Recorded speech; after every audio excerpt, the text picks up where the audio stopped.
ওমর বলে, এই বাচ্চাটা বালকটাকে কেন নিয়ে আসছো? দুই ব্যক্তি বলে, আমরা বিচারের দাবি নিয়ে আসছি। কি বিচার? বলে, এই বালক আমার আব্বাকে মেরে ফেলেছে। খেয়াল করেননি? আমার আব্বাকে মেরে ফেলেছে।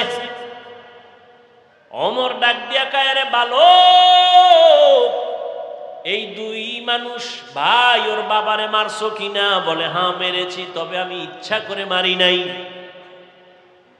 আমি রাখাল, আমার পালিত উটের উপরে এসে একটা পাথর নিক্ষেপ করেছিল, যে কোনো কারণে আমার উট মরে মরে যাবে অবস্থা, আমি রাগ করে ওই পাথরটা উল্টা আবার মারছি, তার মাথায় গিয়া লাগছে, সে মারা গেছে।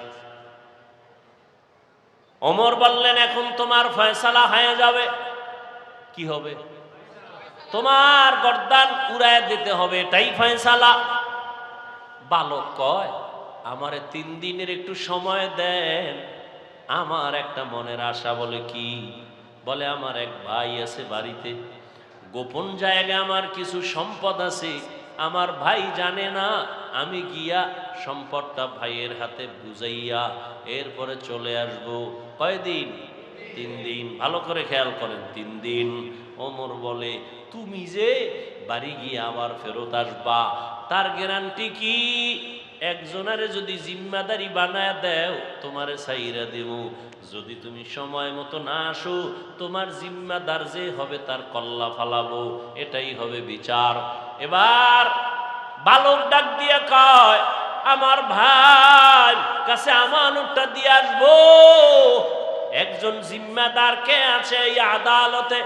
কেউ দাঁড়ায় না, কেউ রাজি হয় না। শেষ পর্যন্ত নিরুপায় বালক, এবার তাকে ফাঁসির মঞ্চে নিয়ে যাবে। হঠাৎ খলিফাতুল মুসলিমিনের পেছন থেকে একটা হাত উঁচু হয়ে গেল। কে হাত উঁচু করেছে? রহমতের নবীর কলিজার এক সাহাবী আবু যর গিফারি রাদিয়াল্লাহু আনহু। ডাক দিয়া কয়, খলিফাতুল মুসলিমিন, এই বালকের ছেড়ে দেন, আমি জিম্মাদারি নিলাম। এবার আবু যর জিম্মাদার হয়ে গেলেন। 3 দিন পরে বালক আসবে, না আসলে আবু যরের কল্লা যাবে। একদিন চলে গেল, বালকের খবর নাই। দ্বিতীয় দিন চলে গেল, বালকের খবর নাই।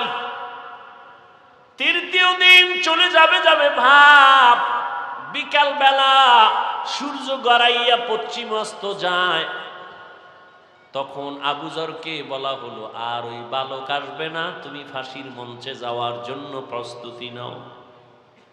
আবু যর রেডি হয়ে গেলেন। ইসলাম। আবু যর রাদিয়াল্লাহু আনহু রেডি হয়ে গেলেন। নিরুপায়, বালক আসবে না, ধোঁকা দিল নাকি? আবু যর বলে, একটু অপেক্ষা করো, মাগরিবের আজান হওয়া পর্যন্ত একটু সময় দেখি, না আসলে আমারে মারো। মাগরিবের আজান দেওয়ার আগ মুহূর্তে দেখে বালক দৌড়াইতে আছে। বালক দৌড়াইয়া মঞ্চে হাজির। বালক হাজির যখন হয়ে গেল, ওমর ডাক দিয়া কয়, রে বালক, তুই তো না আসলেও পারতি, মরার জন্য এইভাবে আনন্দে কেন আসছো? কয়, ইসলামের মর্যাদা ঠিক রাখার জন্য আসছি। কারণ আমি যদি আবু যরের মাথায় বিপদ ফালাইয়া যদি না আসতাম, দুনিয়ার সব ভিন্ন ধর্মের মানুষেরা বলতো, ইসলাম ধর্মটা কি এমন, একজনারে বিপদে ফালাইয়া নিজে পালায় গেছে। এই কথা যেন কেউ বলতে না পারে, এই জন্য আমি আসছি। ওমর বলে, আবু যর কেউ জিম্মাদারি নিল না, বালকের জিম্মাদার তুমি হইলা কেন? আবু যর ডাক দিয়া কয়, খলিফাতুল মুসলিমিন, দুনিয়াতে পরবর্তী সময়ে যেন কেউ এ কথা বলার সুযোগ না পায় যে মুসলমান বিপদে পড়ছে, তার সাহায্য চাইল, কেউ তার সহযোগিতায় আগাই আসলো না, এটা কেমন ধর্ম? এই কথা যেন বলতে না পায়, এই জন্য আমি সহযোগিতায় দাঁড়ায় গেছি।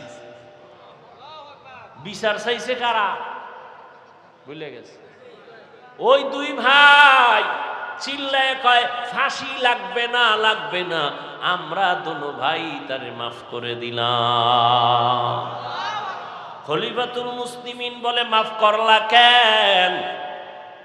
তখন ওই দুই ভাই ডেকে বলে আমরা মরে যাব, পরবর্তী সময়ে যেন এই কথা কেউ তোকমা লাগাইতে না পারে ইসলামের উপরে, দ্বীনের উপরে, যে মুহাম্মদের ধর্ম এমন, কেউ মাপ চাইছে কিন্তু মাপ দেওয়া হয় নাই, এমনটা যেন বলতে না পারে। বালক ক্ষমা চাইছে, ওমর নিজে বালকের পক্ষ থেকে ক্ষমা চাইছে, আমরা দিছিলাম না, এখন আমরা ক্ষমা করে দৃষ্টান্ত কায়েম করলাম। আমরা বিচারের বদলে বিচার না, ক্ষমা, এটা মহৎ লক্ষ্য। ইসলাম কি শিখায় আর আমরা কি শিখি? আমারে যদি কেউ কয় 12টা বাজাবো, আমি বলি রেডি থাক, আমি 13টা বাজাবো। এই তো আমাদের মুসলমানিত্ব রে বাবা। অন্যের সাথে কেমন আচরণ করব এটা তো দূরের কথা, নিজেদের সাথে সাপ বেজির লড়াই। এজন্য আমি শুরুতেই রসুলের হাদিস বলেছি, আল্লাহর ভয়, নিজের ছোট মনে করো। আল্লাহ কোরআনে বলেন যালিকাল কিতাবু লা রাইবা ফীহ, এটা এমন একটা কিতাব যার মধ্যে ভুল নাই, আর জান্নাতের পথ তাদেরকে দেখাবে যারা আল্লাহরে ভয় করে। আল্লাহর ভয় এত দামি একটা ভয়, হযরত ওমর দিনের বেলা আদালতে বিচার আচার করেন, রাতের বেলা ঘুমায় না। তাহাজ্জুদের টাইমে বের হয়ে গেছে এলাকায় ঘুরে, আমার প্রজাদের কি হালাত। হঠাৎ করে জঙ্গলের পার্শ্বে দেখে একটা ছোট ঘরের মধ্যে কথার আওয়াজ। ওমরে ফারুক রাদিয়াল্লাহু তাআলা আনহু গোপনীয়তা রক্ষা করে আস্তে করে ঘরের পার্শ্বে দাঁড়ায়, শুনে মা আর মেয়ে কথা বলে দুইজনে। মা বলে আজকে উটের দুধ কম হয়ে গেল, পানি বেশি দিয়া বাজারে বিক্রি করতে নিবি।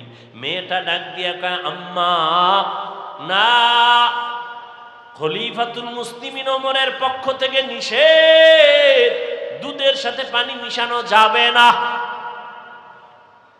মায়ে কয় খলিফাতুল মুসলিমিন কি আসেনি, সে কি দেখবেন নি, সে তো এখন ঘুমায়। মেয়েটা ডাক দিয়ে কয় রে মা, খলিফাতুল মুসলিমিন যদিও দেখবে না, আল্লাহ তো দেখবেন, ফাঁকি দেওয়া যাবে না।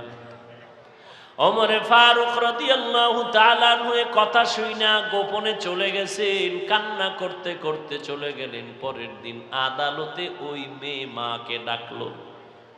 ওমরে ফারুক ডাকিয়া কয় এই মা,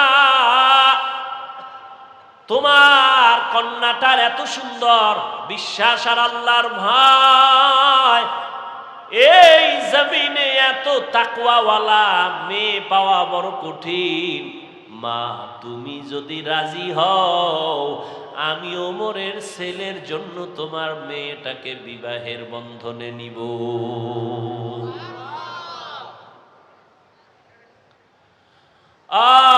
আল্লাহর ভয়, তাকওয়া আজকে ভয় নাই, যত অন্যায় চলতেছে আল্লাহর ভয় নাই, জবাবদিহিতার চিন্তা নাই। আল্লাহ বলেন আমার ভয় অন্তরে জমা করো, আমার ভয়, আমার আযাবের ভয়। একটা ছাত্র যদি ওস্তাদের শাস্তির কারণে কান্না করে ভয়, একটা সন্তান যদি মা বাবার শাস্তির কারণে ভয়ে কান্না করে। ওরে সাহাবায়ে কেরামরা যাদেরকে আল্লাহ জান্নাতের গ্যারান্টি দিলেন, তাদের ইতিহাস পড়ো, মৃত্যু পর্যন্ত শুধু কান্নার আওয়াজ। আল্লাহর আদালতে কেমনে দাঁড়াবো? ও আল্লাহর বান্দারা, আল্লাহ পাক রব্বুল আলামিন আমাদেরকে আকল দান করলেন, বুদ্ধি দিলেন, ভালো মন্দ যাচাই করার সুযোগ দিলেন। ও আল্লাহর বান্দা, ও যুবক বাবারা, আমি তোমাদেরকে যত বয়ান দিলাম, আমি কিন্তু বলি নাই হুজুর হও, পাগড়ি লাগাও, তসবিহ হাতে লাগাও, স্কুল ছেড়ে দাও, কওমি মাদ্রাসায় যাও, একবারও বলি নাই। বরং আমি তোমাদের সান্ত্বনা দিয়া বলি বাবা, স্কুলে বড় বাধা নাই, কলেজে বড় বাধা নাই, চাকরি করো বাধা নাই, মা বাবার খেদমত করো, দোয়া নেও। ও আল্লাহর বান্দা, উলামায়ে কেরামের পরামর্শ নিয়ে নবীর তরিকায় চলো। তুমি ডাক্তার হও, ইঞ্জিনিয়ার হও, প্রফেসর হও, কোনো বাধা নাই রে বাবা। তবে দাবি আমার বেয়াদব হইবা না। তোমার ব্যবহারে যেন মা বাবা কষ্ট না পায়, তোমার আচরণে আলেমরা কষ্ট যেন না পায়, তোমার ব্যবহারে মুরব্বীরা যেন কষ্ট না পায়। ও যুবক বাবারা, আজকে আমিও তো তোমার মতো প্যান্ট শার্ট টাই লাগায় দাড়ি কাইটা রাস্তায় যদি ঘুরতাম, কেউ আমারে বাধা দিত না। টুপি মাথায় দিলে মাথাটা গরম লাগে, তোমার থেকে কম বুঝি না। দাড়ির কারণে যৌবনের ভাব চলে যায়, কম বুঝি না। লম্বা জামার কারণে শরীর গরম লাগে, তাও বুঝি। তারপরও কেন দাড়ি ফালাই না, কেন টুপি ফালাই না রে বাবা? একমাত্র কারণ, একটু আগেও তোমাদের থেকে স্বীকৃতি নিলাম যুবক, আল্লাহর কোরআন সত্য, আল্লাহর নবীর কথা সত্য। ও যুবক বাবারা, তোমার মতো কত যুবক তাকায় দেখো, জীবনে কোনোদিন মাদ্রাসায় পড়ে নাই, স্কুল কলেজে পড়ে, জেনারেল লাইনে পড়িয়াও নামাজ পড়ে, মা বাবার সাথে ভালো ব্যবহার করে, আছে না নাই? তুমি তোমাকে জিজ্ঞাসা করো, তুমি কেন পারো না? তোমার মতো যুবক রাস্তায় গাড়ি চালায়, টাইম মতো নামাজ পড়ে নাই। তুমি তোমাকে বলো, তুমি কেন পারো না? আমি তো তোমাকে হুজুর হইতে বলি নাই, আমি তোমাকে কওমি মাদ্রাসায় যেতে বলি নাই, আমি তোমাকে তাবলীগ করতে বলি নাই। বলো, তোমার মতো যুবক সন্তানটা রাস্তায় গাড়ি চালায়, নামাজ ছাড়ে না। তোমার মতো যুবক বাবা নদীর মধ্যে মাছ ধরে, নামাজ ছাড়ে না। কৃষি কাজ করে, নামাজ ছাড়ে না। শ্রমিকের কাজ করে, নামাজ ছাড়ে না। তুমি কেন পারো না? র্যাব, আর্মি, পুলিশ, বিডিআর এর চাকরি করে, নামাজ ছাড়ে না। তুমি কেন পারো না রে বাবা? ও আল্লাহর বান্দা, কি ভাবছো মনে হয় আল্লাহর কোরআন কি মিথ্যা মনে করেছো?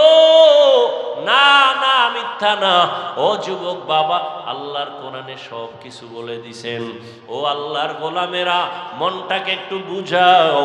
তোমার আমার মতো যুবক যদি স্কুল কলেজে পড়িয়া নামাজ পড়ে, তুমি আমি কেন পারবো না?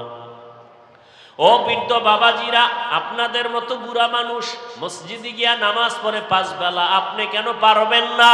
ও পর্দার আড়ালের মা বোনেরা, আপনাদের মতো কত মা বোন স্বামীর মাল হেফাজত করে, 5 ওয়াক্ত নামাজ পড়ে, মোবাইলে সময় নষ্ট করে না।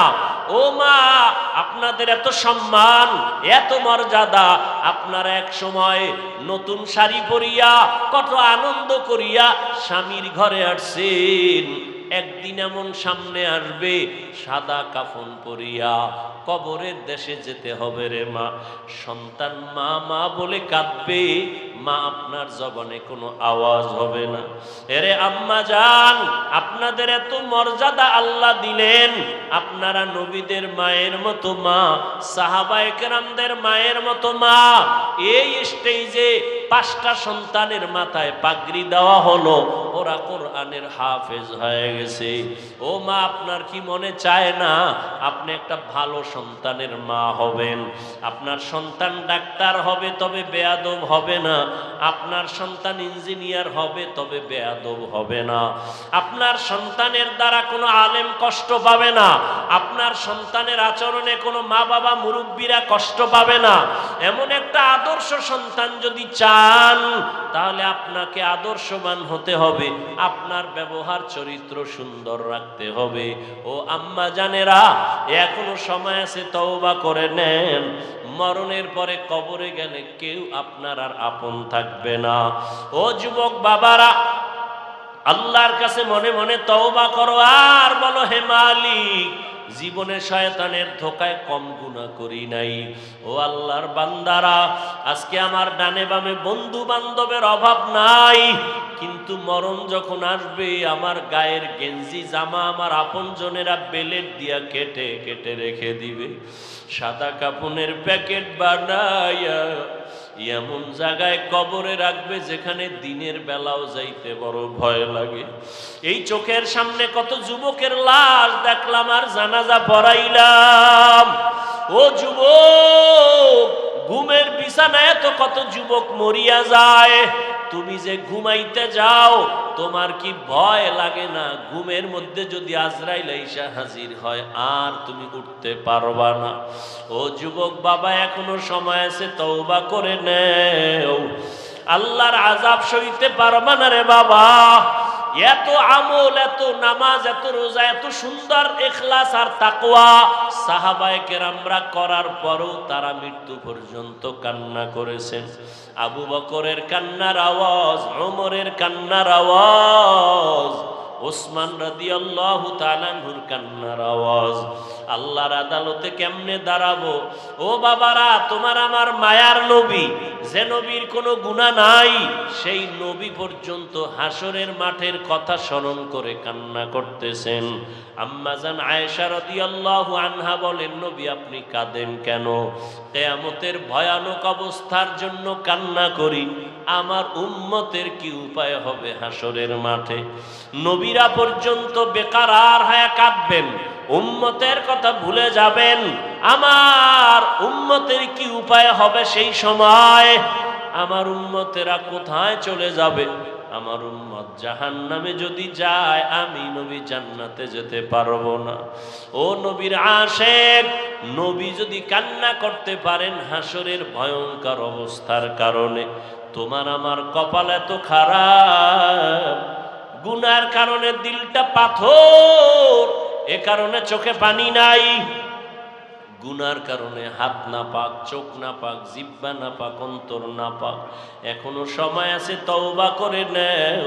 আল্লাহকে মনে মনে ডাকো আর বলো, হে আল্লাহ, এই ময়দানে আমার মতো গুনাহগার আর কেউ নাই রে আল্লাহ। চোখের দ্বারা, হাতের দ্বারা, জবানের দ্বারা কত গুনাহ করেছি। আমার ভাই, আমার মা, আমার বোনেরা কেউ আমার গুনার খবর জানে না।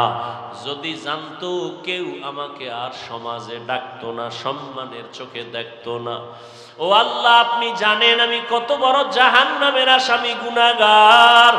আপনি জানার পরেও রাগ করিয়া সম্মানের চেয়ার থেকে ফালাইয়া দেন নাই, খানা বন্ধ করেন নাই, বাতাস বন্ধ করেন নাই, সূর্যের আলো বন্ধ করেন নাই। দুনিয়াতে একবার, দুইবার, তিনবার অন্যায় করলে পুলিশ ধরিয়া নিয়ে যায়, জেলখানায় দেয়, কত রিমান্ডে দেয়। ও আল্লাহ, আপনি তো একবারও বিপদে ফালাইলেন না।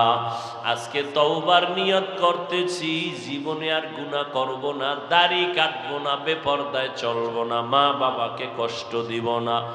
ওলামায়ে কেরামের পরামর্শ নিয়া নবীর তরিকা মানিয়া চলবো, 5 বেলার নামাজ যথাসময়ে আদায় করব। তওবার নিয়ত যদি করতে পারো ভাই, আমার মাওলার কাছে গোপনে বলো, মরিয়া গেলে যাব, হায়াতের মালিক আমার আল্লাহ, রিজিকের মালিক আমার আল্লাহ। মরিয়া গেল আর নামাজ ছাড়বা না, বেপরদায় চলবা না, দাড়ি কাটবা না, মা বাবাকে কষ্ট দিবা না, নবীজির তরিকা মেনে উলামায়ে কেরামের পরামর্শ নিয়ে চলবা, আল্লাহর ভয় তাকওয়া অন্তরে জমাইবা। যদি তওবা করার মতো কারো অন্তর তৈরি হয়, কোনো মুনাফিকি দুর্বলতা না থাকে, যাদের অন্তরে খাঁটি তওবার নিয়ত আছে, দুটো হাত আল্লাহকে দেখাইয়া দাও। আয় আল্লাহ, আমাদের হাতগুলো কবুল করে নেন, তওবা কবুল করে নেন আল্লাহ। আমরা গুনার কারণে লজ্জিত হইয়া তওবার জন্য হাত তুলেছি, আর গুনাহ করব না, নাফরমানি করব না, আর নামাজ ছাড়ব না, বেপরদায় চলব না, দাড়ি কাটব না, মা বাবার সাথে আর বেয়াদবি করব না। উলামায়ে কেরামের পরামর্শ নিয়ে নবীর তরিকায় চলবো। আমাদের তওবা কবুল করে নেন, তওবার উপরে মজবুত হইয়া চলার তৌফিক দান করেন, আমিন। আলহামদুলিল্লাহি রাব্বিল আলামিন, والصلاة والسلام على سيد الأنبياء والمرسلين وعلى آله وأصحابه أجمعين يا أرحم الراحمين يا أرحم الراحمين يا أرحم الراحمين রব্বির হামহুমা। হিসাব কত যুবক ছাত্র ভাই, পর্দার আড়ালে কত মা বোনেরা হাত তুলেছেন। আমরা শয়তানের ধোকায় পড়ে গুনাহ করেছি, তওবার নিয়তে হাত তুলেছি, আর গুনাহ করব না রে আল্লাহ। আয় আল্লাহ দুনিয়াতে সূর্যের গরম সইতে পারি না, মশার কামড় সইতে পারি না, আয় আল্লাহ বেতের বাড়ি সহ্য করতে পারি না। গুনাহ নিয়া যদি কবরে যাই, কবরের দুই পার্শ্বের মাটির চাপ কেমনে সহ্য করব রে আল্লাহ, জাহান্নামের আগুনের গরম কেমনে সহ্য করব রে আল্লাহ। আমরা তওবা করতেছি আর আপনার নাফরমানি করব না।